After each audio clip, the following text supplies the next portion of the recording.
Menurut Doni, Danantara tidak ingin tujuan baik dari pembentukan PT DSI justru menimbulkan persoalan baru akibat tata kelola yang buruk. Maka dari itu PT DSI akan dikelola secara transparan dan dapat diawasi publik. Ya, Chief Operating Officer Danantara Indonesia, Doni Oskaria memastikan PT Danantara Sumber Daya Indonesia akan beroperasi secara transparan dengan tata kelola yang baik. Menurut Doni, Danantara tidak ingin tujuan baik dari pembentukan PT DSI justru menimbulkan persoalan baru akibat tata kelola yang buruk. Maka dari itu PT DSI akan dikelola secara transparan dan dapat diawasi publik. Keberadaan PT DSI juga dipastikan tidak akan menambah birokrasi dalam rantai ekspor sumber daya alam. Keberadaan PT DSI justru akan memberi nilai tambah terhadap proses ekspor komoditas. Tentu kita memastikan yang pertama bahwa perusahaan ini akan berjalan sesuai dengan governance yang baik, transparan, accountable. Ini menjadi patokan utama kita karena kita tidak mau nanti satu niat yang baik kalau dikelolanya tidak baik nanti menjadi problem yang pemindahan masalah aja.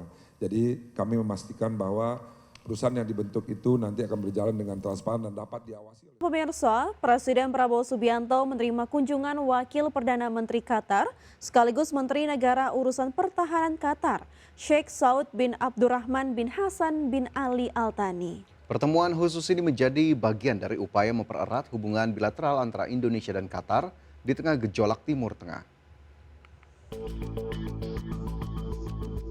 Wakil Perdana Menteri Qatar sekaligus Menteri Negara Urusan Pertahanan Qatar, Sheikh Saud bin Abdul Rahman bin Hasan bin Ali Al Thani, secara khusus menemui Presiden Prabowo Subianto di Istana Merdeka, Jakarta.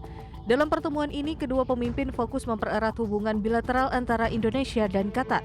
Pertemuan bilateral ini sebagai forum untuk memperkuat komunikasi dan hubungan baik yang selama ini telah terjalin antara kedua negara.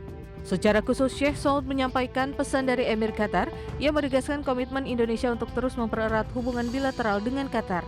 Selain itu, kedua pemimpin juga fokus membahas penguatan dan perluasan penandatanganan Memorandum of Understanding yang bertajuk Memorandum Saling Pengertian tentang Dialog Strategis antara pemerintah Indonesia dan pemerintah negara Qatar, di mana dialog strategis ini bertujuan mendorong kerjasama yang lebih intensif di berbagai bidang strategis, diantaranya isu internasional dan regional, pertahanan dan keamanan, kontra terorisme, ekonomi khususnya perdagangan dan investasi yang konstruktif dengan semangat saling berkontribusi terhadap kemakmuran kawasan.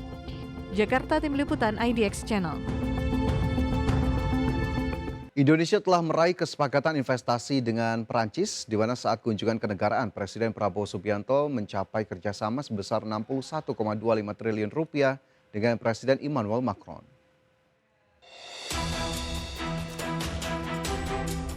Indonesia dan Perancis sepakat untuk memperkuat kerjasama di bidang strategis, termasuk ekonomi, investasi, perdagangan, dan pertahanan.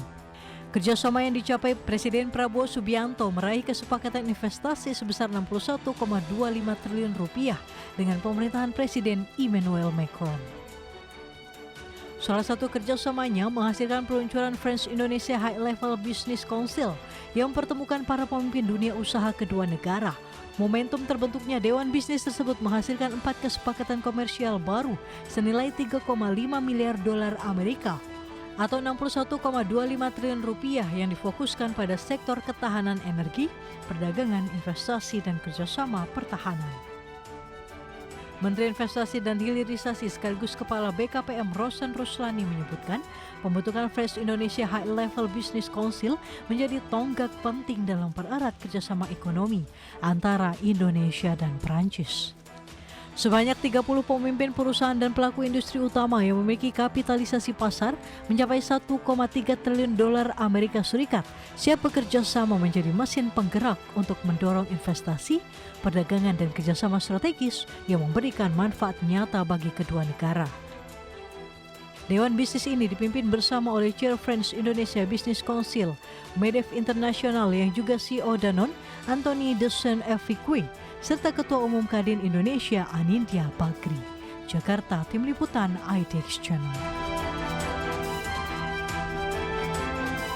Menteri Keuangan Purbaya Yudi Sadewa mengaku siap memeriksa PT Danantara Sumber Daya Indonesia jika tidak mampu meningkatkan penerimaan negara. Ya, selain meningkatkan penerimaan negara, pemerintah juga ingin memastikan devisa hasil ekspor lebih banyak ditempatkan di dalam negeri dari kebijakan ekspor satu pintu. Menteri Keuangan Purbaya Yudisadewa mengaku siap memeriksa PT Danantara Sumber Daya Indonesia yang menjalankan skema ekspor satu pintu apabila tidak mampu meningkatkan penerimaan negara.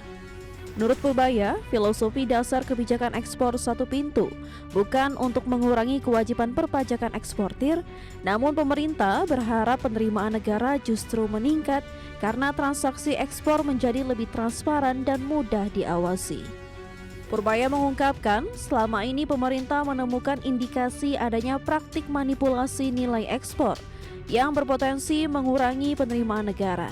Dengan seluruh ekspor komoditas strategis melewati satu pintu, ruang untuk praktik tersebut diharapkan semakin sempit.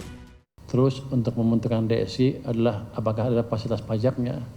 Saya pikir ini kan biasa, hanya ekspornya masuk keluar melalui satu pintu.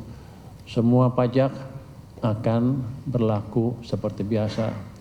Saya malah berharap nanti Pak Doni ngasih saya income lebih besar lagi. Karena penggelapan ekspor, under enforcing segala macam akan hilang. Jadi saya nggak akan motong pajak, malah saya dapat income lebih besar lagi. Nanti kalau nggak naik, ya saya periksa DSI-nya ada apa. Selain meningkatkan penerimaan negara, pemerintah juga ingin memastikan devisa hasil ekspor lebih banyak ditempatkan di dalam negeri. Jakarta, Tim Liputan, iDaction. Iran mengancam akan menghentikan negosiasi pengakhiran perang dengan Amerika Serikat jika Israel masih terus melancarkan serangan ke Lebanon. Sementara itu, Perdana Menteri Israel Benjamin Netanyahu menegaskan akan melanjutkan operasi militer di Lebanon jika kelompok Hizbullah masih menyerang Israel. Ketua Parlemen sekaligus Kepala Negosiator Iran untuk Amerika Serikat Muhammad Bagher Ghalibaf mengeluarkan peringatan untuk invasi Israel ke Lebanon. Pernyataan tersebut disampaikan Ghalibaf setelah melakukan pembicaraan via telepon dengan Ketua Parlemen Lebanon Nabih Berri pada hari Senin kemarin. Melalui unggahannya di media sosial, Ghalibaf menegaskan posisi politik Teheran yang siap mengambil langkah ekstrim jika agresi militer Israel tidak segera dihentikan. Ghalibaf menegaskan Iran akan menghentikan perundingan dengan Amerika Serikat jika Israel masih terus menyerang Lebanon. Sebelumnya pada Senin malam, Presiden Amerika Serikat Donald Trump mengklaim telah meminta Perdana Menteri Israel Benjamin Netanyahu untuk membatalkan serangan skala besar ke ibu kota Lebanon, Beirut. Sementara itu, Netanyahu justru mematahkan klaim sepihak Trump dengan memberikan gambaran situasi yang jauh berbeda, di mana meski mengkonfirmasi bahwa Israel bersedia menahan diri dari membombardir pusat kota Beirut selama Hizbullah menyetop serangan roketnya, Netanyahu memastikan operasi militer di wilayah selatan Lebanon tidak akan dihentikan. Berbagai sumber IDX Channel.